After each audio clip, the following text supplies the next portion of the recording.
I'm curious about to what extent our, the person that we are in this life is a representation of our soul, as it were.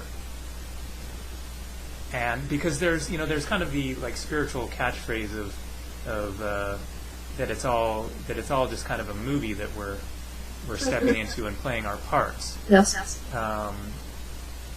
But is that truly accurate? Yes, but there's there's this idea that these parts are sort of set up as separate beings without us being there. But the reality is, we're like an art piece that our soul created. So you can't separate the human from the soul any more than you can separate a painting from the painter. It's an expression of the painter. It very much reflects the soul. Okay, so so it isn't if it's all just an act and it's all No, hell no. Well, something much more exquisite and beautiful than that, but I mean, to ask that question would be the same as to ask, like, what portion of Frida's paintings were Frida? It's confusing. Yeah.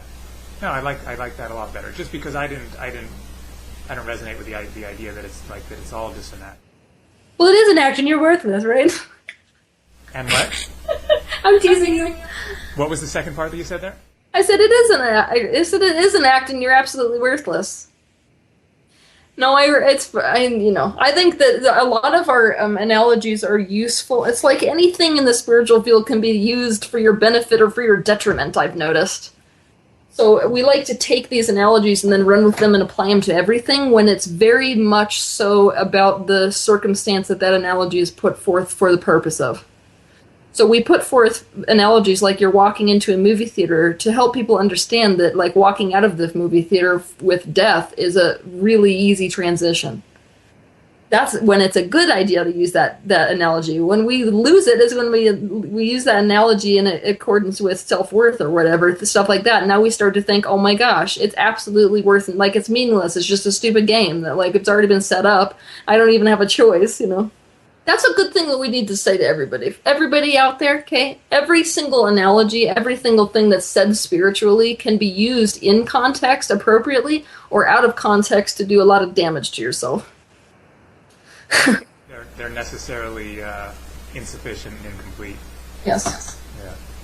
It's just our way of trying to understand concepts that are basically beyond the mind. Yes.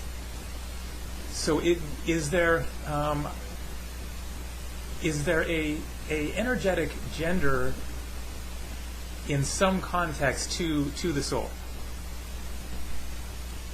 No.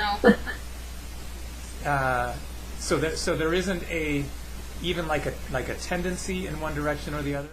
If there's a tendency, it's because a specific soul stream has the desire to experience that particular gender more because of whatever that is giving rise to. Obviously, being in the position of being masculine is going to give rise to totally different experiences and a very certain consistency of experiences. It's sort of like some people prefer salty dishes and other people prefer sugary dishes. And it's all based on what we think our highest expansion is going to come from. But it just so happens that even though there's absolutely no gender, basically, when there was first polarity invented within the universe, there are a great many, a portion of consciousness, I should say, that decided to go with the direction of female and a certain portion that decided to go in the direction of male. So I should say it depends how far back you trace the soul. Like, I have experienced more embodiments as a man. So when you're around me, you might feel that the essence itself is more masculine. But the reason for that is just because I have experienced that so much, and every life is a culmination of the previous lives, that I would vibrate at a frequency that is more masculine than feminine at this point. But then as you move up into higher dimensions, and that just it's just completely just yes. Do you like the sound effect? That's what it sounds like too. No.